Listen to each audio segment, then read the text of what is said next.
colônia, o Brasil viveu os ciclos do pau-brasil, do açúcar e do ouro. No Império, começou o ciclo do café, também voltado à exportação e produzido por escravos. Um ano depois da abolição, chegou a República. O ciclo do café acabou em 1929, quando o mundo quebrou. O Brasil se recuperou e viveu décadas de crescimento. Até as duas crises do petróleo, que geraram a crise da dívida externa e o aumento da inflação. Na democracia, os problemas continuaram. Com o Plano Cruzado, a inflação foi controlada, o crescimento voltou, a população consumiu euforicamente. Mas logo veio a frustração. Com o fracasso, o Brasil caía numa nova crise. E a crise foi tão forte que em fevereiro de 87 foi preciso decretar uma moratória técnica. Nós não tínhamos simplesmente com o que pagar. O Brasil não tinha mais reservas para bancar os pagamentos, né, de importações e serviços, né? A consequência da moratória é que você estabelece um período em que você não tem regras. Regras sobre o quanto o credor espera receber, regras sobre o quanto o devedor se propõe ou pode pagar. Ele cria uma incerteza.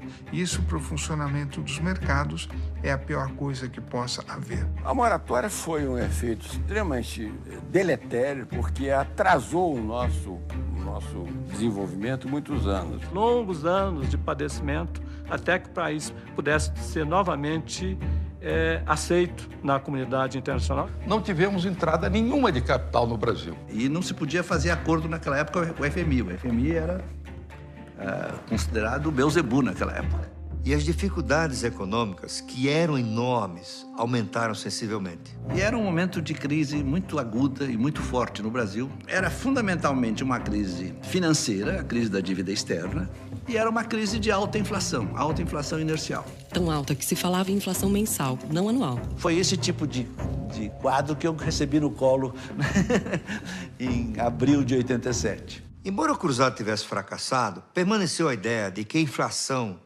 poderia ser vencida com instrumentos semelhantes. O brasileiro apostava de novo, ele acreditava cada vez. Ele se apaixonou pela inflação baixa. O Brasil gerou uma obsessão de tentar fazer o cruzado certo. Vamos ver o que deu errado no cruzado, que vão dessa vez fazer certo. Eu tratei de fazer um plano de controle da inflação, que ficou chamado como Plano Bresser.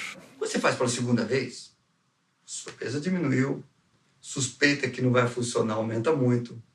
Então, a segunda vez faz condições muito piores. O Plano Cruzado e o Plano Bresser. Os dois foram planos baseados na teoria da inflação inercial. Os dois tiveram uma tabela de conversão e os dois fracassaram. Há dois motivos principais pelos quais o Plano Bresser fracassou. Ficaram desequilíbrios de preços relativos importantes que depois teriam que ser corrigidos. Você congelava tudo hoje, mas alguns trabalhadores não tiveram correção monetária nos 3 meses anteriores.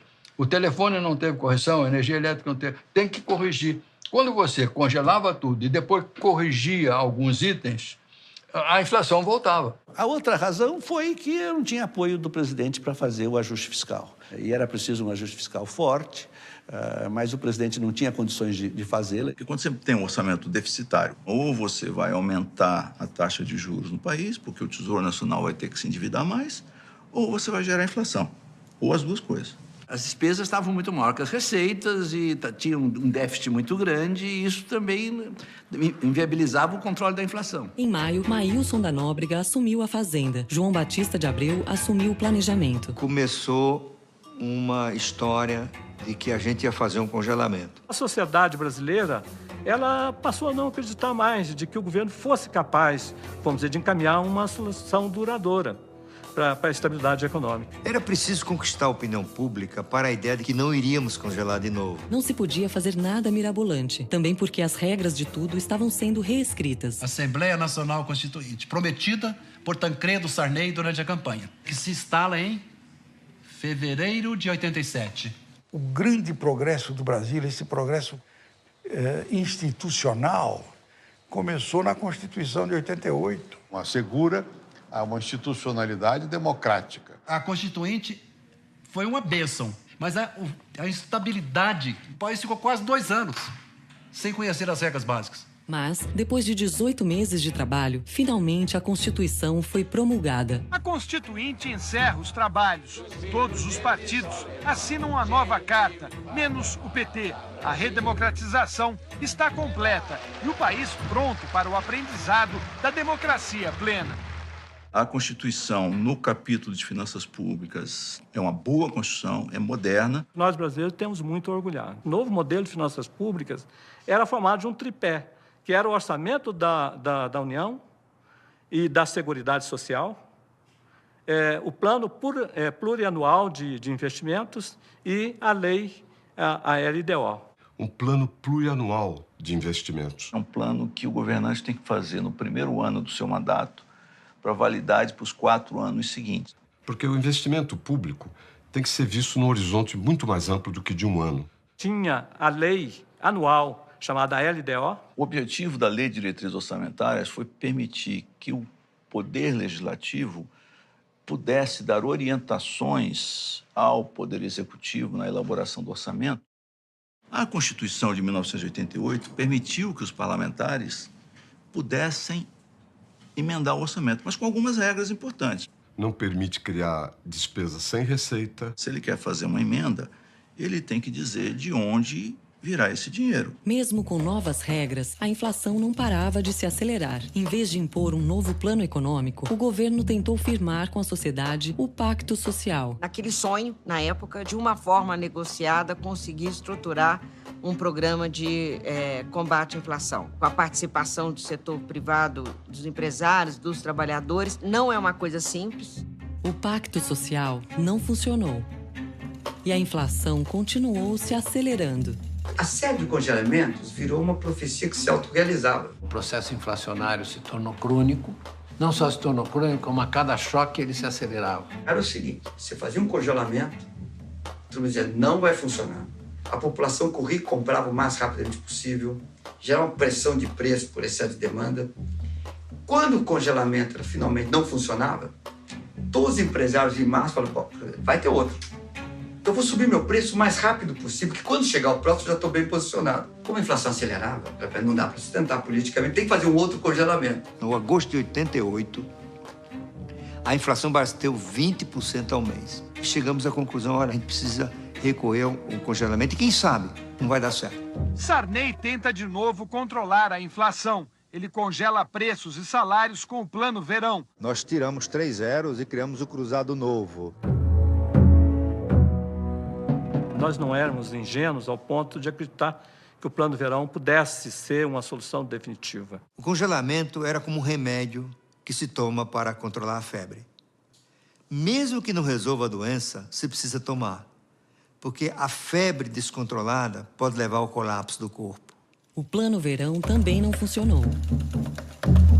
O presidente do IBGE, Charles Miller, me ligava para me informar o IPCA.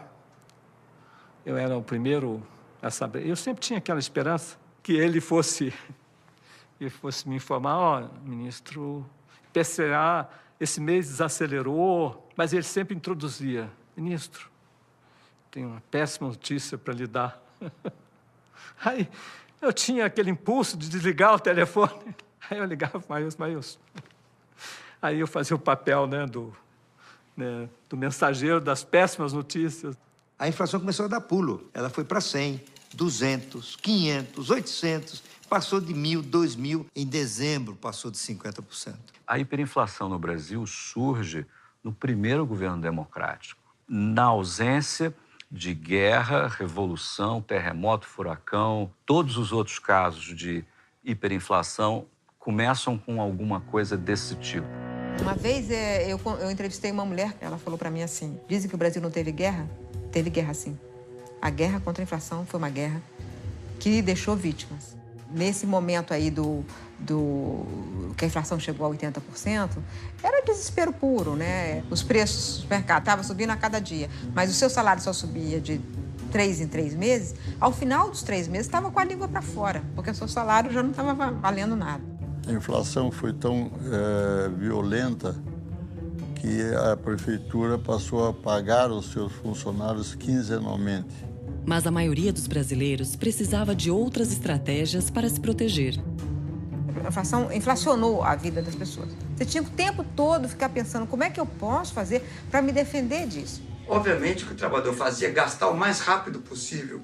Pegar o salário e ir correndo para o supermercado. Quer dizer, as compras eram feitas todas de uma vez só. A sociedade gastava, isso é engraçado falar hoje, um tempo absurdo procurando preço, procurando coisa barata. Primeiro, onde é que estão as promoções? Então, eu levava as crianças e todas elas eram treinadas para fazer essas compras. Olha onde que estão remarcando, vai correndo e passa na frente do remarcador. Você pegar antes dele remarcar, porque a máquina chegava e podia aumentar em 30%, em 40% aquele preço. E você vai lá na fila do coisa que já estão chegando lá, já vai aumentar o preço da carne. O carrinho era assim, o que não era perecível você comprava em grande quantidade. As pessoas estocavam compulsivamente. E freezer era ótimo, porque você colocava as carnes ali, né, e segurava o mês inteiro, né? Tinha medo de que fosse faltar algum produto. Quando começou a sumir, começou aquele desespero da acumulação e aí mais rapidamente chegou o desabastecimento.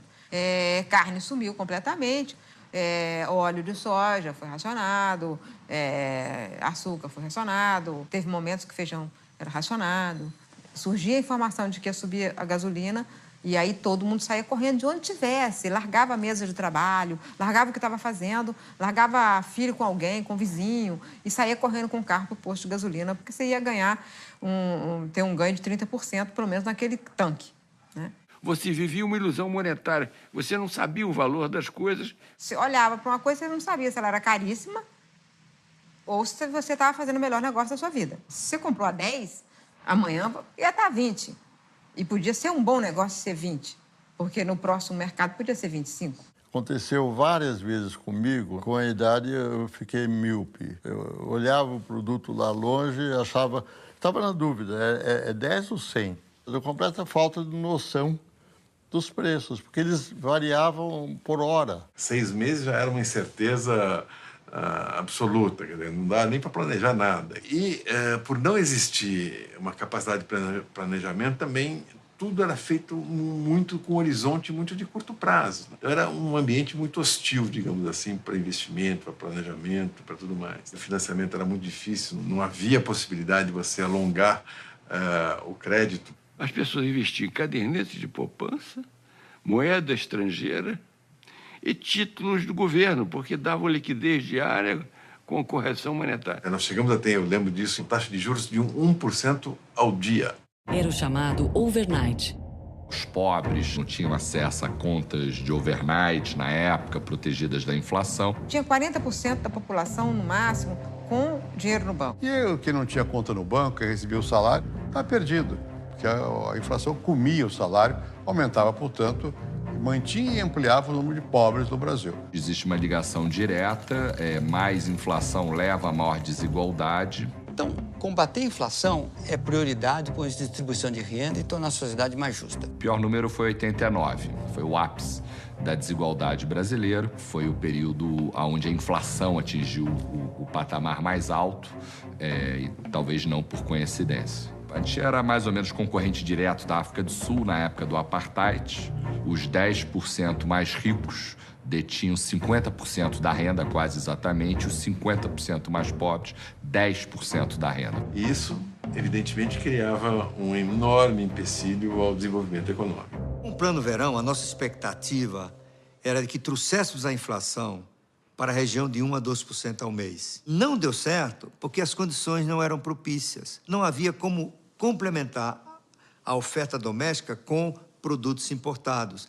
Também não havia financiamento. O Brasil ainda estava em moratória. O Plano Verão padecia, da mesma maneira que os outros planos, de um ajuste fiscal, mas é um governo que não tinha absolutamente nenhuma base política no Congresso Nacional. E começaram também a faltar condições políticas de uma ação mais forte do Ministério da Fazenda em termos de inflação. Eu e João Batista não sabíamos mais o que fazer. Nós nos sentíamos como dois comandantes de um navio, já todo aboroado, sem nenhuma orientação, sem nenhuma eletrônica de bordo, digamos assim, todavia precisando chegar em algum porto, qualquer que fosse ele.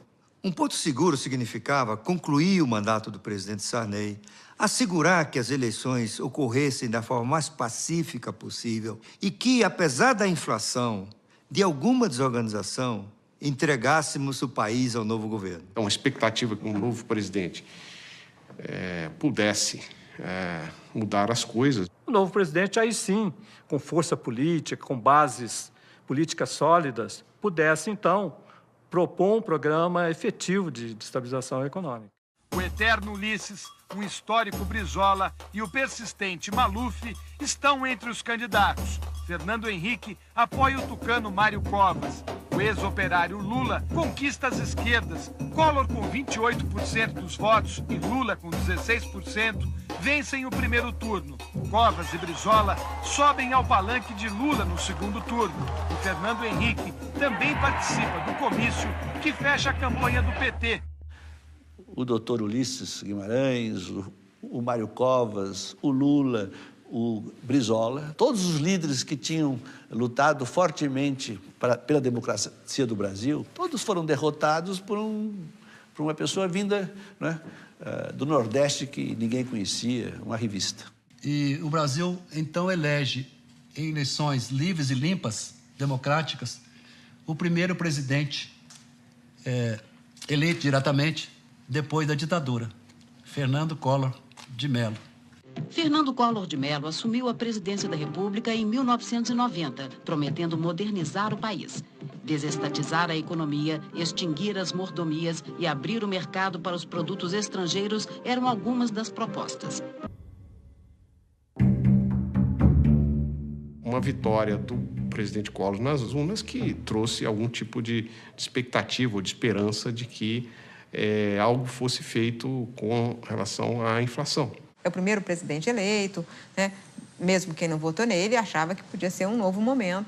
Quando saímos do governo em março de 1990, a inflação chegou a 84% ao mês. E o Collor dizendo, né, que tinha uma bala de prata, né, para ser disparada contra a inflação. Então, a bala de prata foi o plano Collor. No primeiro dia de governo, Collor anunciou um novo pacote econômico. As medidas, costuradas pela ministra da Economia, Zélia Cardoso de Mello, deixaram o país perplexo. Quem tinha poupança, aplicações ou até cruzados na conta corrente, teve o dinheiro confiscado. O plano Collor, então, ele vem dessa uma tentativa de resolver a inflação através de um choque diferente dos anteriores. Se acreditou que se a moeda em circulação fosse reduzida substancial e repentinamente, a inflação acabaria. O plano Collor foi um desastre. Era difícil que pudesse ser pior. O plano Collor é uma coisa, de um lado, uma doideira, né, brasileira. O que aconteceu no plano Collor é de que ele não tinha plano coisa nenhuma. O tiro saiu pela culatra. Em matéria de violência econômica, a experiência do plano Collor foi como alguns dos planos de reforma monetária feitos depois da Segunda Guerra na Europa. Parecia uma guerra entre o governo e a sociedade. Ele não foi só violento. Ele desorganizou a vida monetária nacional. As pessoas os bancos não sabiam o que fazer, as regras não chegavam, mudavam todo dia a portaria. Estava cheio de erros, as tabelas, os números. Era uma confusão. Ao mesmo tempo, o plano trouxe também a extinção de vários órgãos estatais. Houve a abertura comercial, houve a abertura financeira. Abertura da economia, um início de um programa de privatização. Teve um ajuste fiscal monumental. E teve um ajuste monetário também extraordinário, né? E também uma abertura muito rápida e forte da economia. Havia uma lista com mais de 3.000 produtos cuja importação era proibida. O controle principal era de produtos supérfluos, carros caros e outras coisas desse tipo. Entregamos o governo ao presidente Collor com apenas 500 itens que eram proibidos de serem importados. E de uma hora para outra, as lojas começaram a se encher de máquina fotográfica, computador, geladeira, produto importado, eletrônico, som. O plano Collor derrubou a inflação, mas o preço foi alto. O PIB caiu mais de 4%.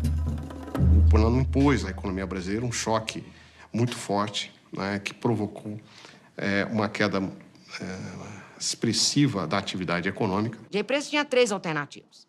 Ou ela entrava num processo violento de reestruturação e saía eficiente do outro lado, ou ela dizia, não dou conta e quebra, ou a terceira, que salva a empresa e morre o dono, ou seja, venda. O número de empresas que faliu foi enorme. A indústria, grande parte, parou. Por quê? Porque ela agora estava exposta à competição internacional, ela precisaria ganhar eficiência. Esse era o Brasil acostumado a não preocupar com custo, a não preocupar com eficiência, né, a ir atrás do governo para fixar preço. Foi o início do amadurecimento da economia brasileira, incluindo o governo, incluindo o setor privado, incluindo trabalhadores. A ordem do dia passa a ser, vamos fazer as reformas, vamos fazer as reformas. Que reformas eram essas? Era uma privatização. As primeiras privatizações de grandes empresas estatais começaram a acontecer no governo dele. E depois eles foram se tornando uma rotina. A desestatização começou a ficar moda. É ali que se traz a semente de que o Estado herdado dos militares devia ser diluído um pouco a sua participação na economia. O Estado precisava não de necessariamente diminuir, mas se redirecionar. Existe uma ótica importante de saber assim, vale a pena ter estatais? Do ponto de vista do Tesouro, porque o meu dinheiro, o seu dinheiro, o nosso dinheiro, de todo mundo está nos acompanhando aqui. E uma outra dimensão que é do ponto de vista de funcionamento da sociedade e o bem-estar das pessoas que usam os serviços das companhias estatais. O Brasil tinha hotel estatal, teve estatais como a Sunamã, de indústria naval, foi um fiasco gigantesco. Companhias de turismo, né? O Bondinho do Pão de Açúcar e o trenzinho do Corcovado eram estatais. Todas essas indústrias e empresas foram vendidas ao setor privado. Nós tínhamos a Telebrás. A estatal era uma cabide de empregos, os políticos mandavam na estatal. Então, para o funcionamento da economia e da sociedade, é melhor você ter companhias privadas de telefonia competindo do que uma única estatal. A economia toda mudou, mas no controle da inflação, o Plano Collor fracassou. No Plano Collor foi feito um enorme ajuste fiscal, foi feito um enorme ajuste monetário, foi feito o congelamento e a inflação não acabou. Então, vamos dizer, houve a segunda tentativa, chamado Plano Collor II. Que era a saída do congelamento de preço. Então, nós inventamos o seguinte, você tinha preço congelado, preço controlado, liberdade vigiada e preço liberado. Preço agora não era uma variável que o mercado que dava. O Plano Collor II também não funcionou. Houve uma crescente resistência também da sociedade ao plano na medida em que ele não dava resultados, né? A popularidade do presidente começou a cair desde o primeiro dia do governo devido à violência do plano. E continuou caindo devido ao fracasso do plano e às denúncias de corrupção. Fernando Collor de Mello envolveu em denúncias de corrupção. Milhares de jovens com as caras pintadas pediram em coro a saída de Collor. O presidente renunciou em 1992, em meio ao processo de impeachment. Pusemos um presidente fora, fizemos um impeachment. Usando apenas as instituições e não a força das armas. Ele assinou, tomou um helicóptero e foi embora. O Itamar virou presidente nessas condições. O Itamar Franco, né, que vai ter que novamente lidar com as questões fundamentais, entre elas, né, especialmente a inflação. Mas como é que você administra um país com 2.700% de inflação? É impossível. Depois de empossar 3 ministros da Fazenda, em apenas 6 meses... Você teve o convite, né, do presidente Itamar ao então chanceler Fernando Henrique para assumir o Ministério da Fazenda. Quando eu acordei no dia seguinte, eu era ministro da Fazenda e não do exterior. Bom, evidentemente, a maior dificuldade era a inflação. Era o grande problema, porque a população não aguentava mais, as contas públicas desorganizadas, a incapacidade de prever. Ele sabia, como bom político que era necessário fazer alguma coisa. O primeiro impulso foi botar a casa em ordem, chamava-se assim. Havia muito a arrumar e o presidente reuniu grandes economistas para ajudá-lo.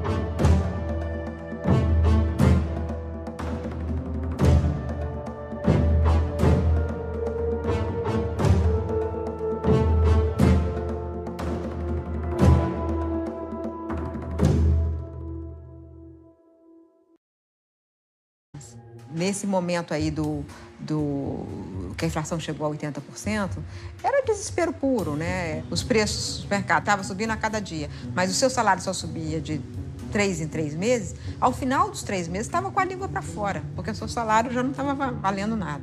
A inflação foi tão violenta que a prefeitura passou a pagar os seus funcionários quinzenalmente.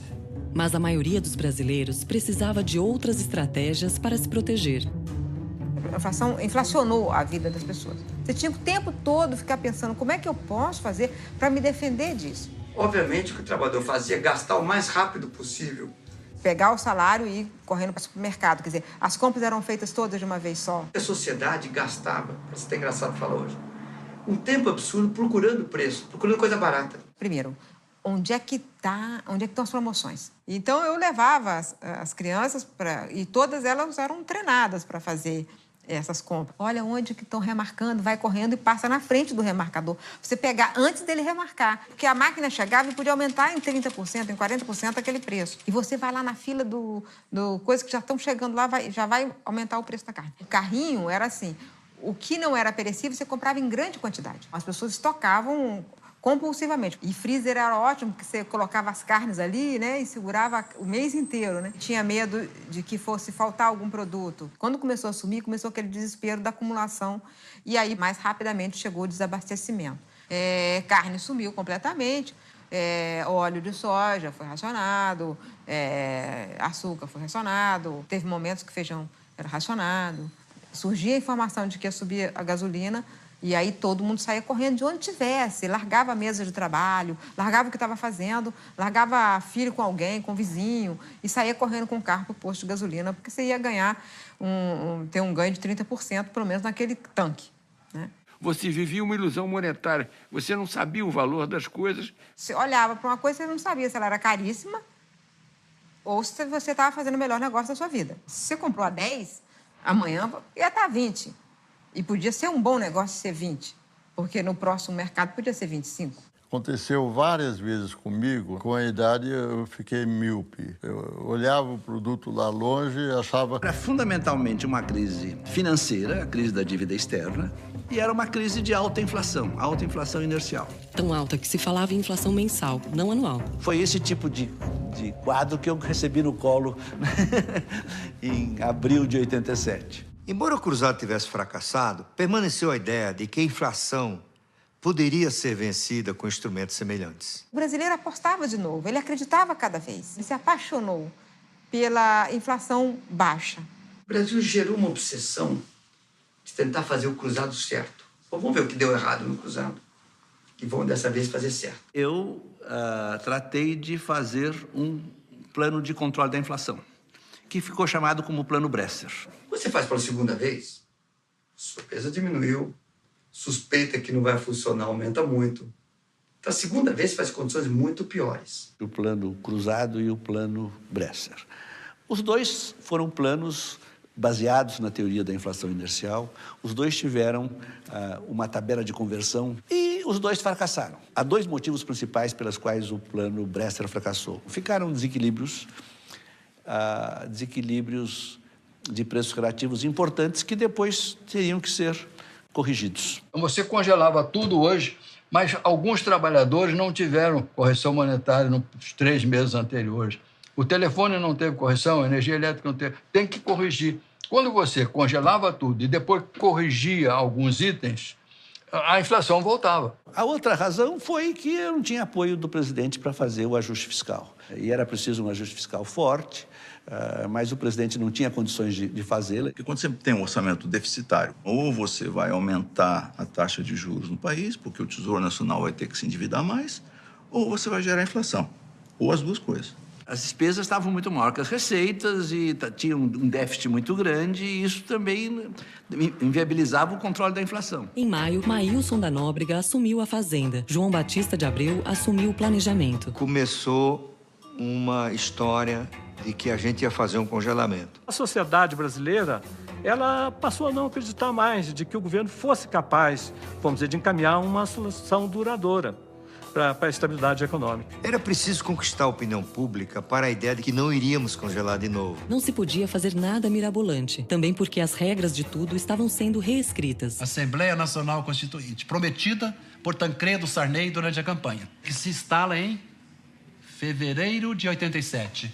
O grande progresso do Brasil, esse progresso institucional, começou na Constituição de 88. Assegura uma institucionalidade democrática. A Constituinte foi uma bênção, mas a instabilidade, o país ficou quase 2 anos sem conhecer as regras básicas. Mas, depois de 18 meses de trabalho, finalmente a Constituição foi promulgada. A Constituinte encerra os trabalhos. Todos os partidos assinam uma nova carta, menos o PT. A redemocratização está completa e o país pronto para o aprendizado da democracia plena. A Constituição, no capítulo de finanças públicas, é uma boa Constituição, é moderna. Nós, brasileiros, temos muito orgulhado. O novo modelo de finanças públicas era formado de um tripé, que era o orçamento da União e da Seguridade Social, o plano plurianual de investimentos e a lei, a LDO. Um plano plurianual de investimentos. É um plano que o governante tem que fazer no primeiro ano do seu mandato, para validade para os 4 anos seguintes. Porque o investimento público tem que ser visto num horizonte muito mais amplo do que de um ano. Tinha a lei anual, chamada LDO. O objetivo da Lei de Diretrizes Orçamentárias foi permitir que o Poder Legislativo pudesse dar orientações ao Poder Executivo na elaboração do orçamento. A Constituição de 1988 permitiu que os parlamentares pudessem emendar o orçamento, mas com algumas regras importantes. Não permite criar despesa sem receita. Se ele quer fazer uma emenda, ele tem que dizer de onde virá esse dinheiro. Mesmo com novas regras, a inflação não parava de se acelerar. Em vez de impor um novo plano econômico, o governo tentou firmar com a sociedade o Pacto Social. Naquele sonho, na época, de uma forma negociada, conseguir estruturar um programa de combate à inflação. Com a participação do setor privado, dos empresários, dos trabalhadores, não é uma coisa simples. O Pacto Social não funcionou. E a inflação continuou se acelerando. A série de congelamentos virou uma profecia que se autorrealizava. O processo inflacionário se tornou crônico. Não só se tornou crônico, como a cada choque ele se acelerava. Era o seguinte, você fazia um congelamento, todo mundo dizia, não vai funcionar. A população corria e comprava o mais rapidamente possível, gerava uma pressão de preço por excesso de demanda. Quando o congelamento finalmente não funcionava, todos os empresários em massa falaram, vai ter outro. Então eu vou subir meu preço o mais rápido possível, porque quando chegar o próximo eu já estou bem posicionado. Como a inflação acelerava, não dá para sustentar politicamente, tem que fazer um outro congelamento. No agosto de 88, a inflação bateu 20% ao mês. Chegamos à conclusão, olha, a gente precisa recorrer a um congelamento e quem sabe não vai dar certo. Sarney tenta de novo controlar a inflação. Ele congela preços e salários com o Plano Verão. Nós tiramos 3 zeros e criamos o Cruzado Novo. Nós não éramos ingênuos ao ponto de acreditar que o Plano Verão pudesse ser uma solução definitiva. O congelamento era como um remédio que se toma para controlar a febre. Mesmo que não resolva a doença, se precisa tomar, porque a febre descontrolada pode levar ao colapso do corpo. O Plano Verão também não funcionou. O presidente do IBGE, Charles Miller, me ligava para me informar o IPCA. Eu era o primeiro a saber. Eu sempre tinha aquela esperança que ele fosse me informar, ministro, IPCA esse mês desacelerou, mas ele sempre introduzia, ministro, tenho uma péssima notícia para lhe dar. Aí eu tinha aquele impulso de desligar o telefone. Aí eu ligava, Maílson. Aí eu fazia o papel do mensageiro das péssimas notícias. A inflação começou a dar pulo. Ela foi para 100, 200, 500, 800, passou de 1.000, 2.000. Em dezembro, passou de 50%. A hiperinflação no Brasil surge no primeiro governo democrático, na ausência de guerra, revolução, terremoto, furacão. Todos os outros casos de hiperinflação começam com alguma coisa desse tipo. Uma vez eu entrevistei uma mulher, ela falou para mim assim, dizem que o Brasil não teve guerra? Teve guerra sim. A guerra contra a inflação foi uma guerra que deixou vítimas.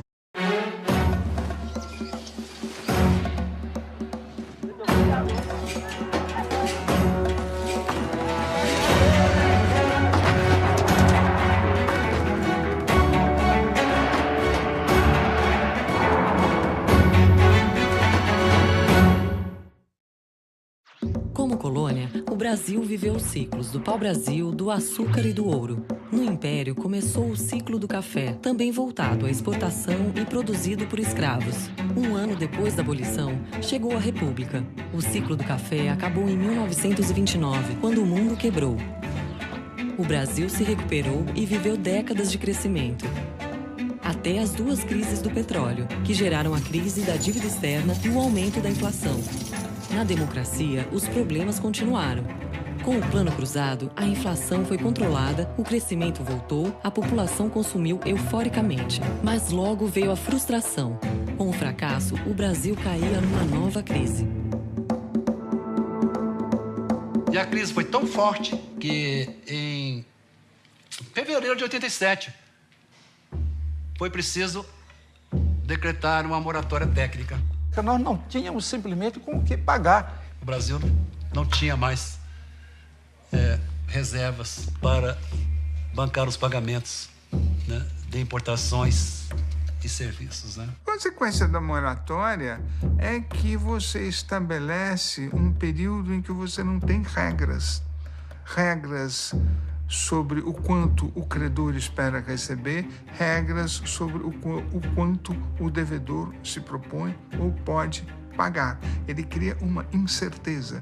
E isso, para o funcionamento dos mercados, é a pior coisa que possa haver. A moratória foi um efeito extremamente deletério, porque atrasou o nosso desenvolvimento muitos anos. Longos anos de padecimento até que o país pudesse ser novamente aceito na comunidade internacional. Não tivemos entrada nenhuma de capital no Brasil. E não se podia fazer acordo naquela época com o FMI. O FMI era considerado o Beelzebub naquela época. E as dificuldades econômicas, que eram enormes, aumentaram sensivelmente. E era um momento de crise muito aguda e muito forte no Brasil.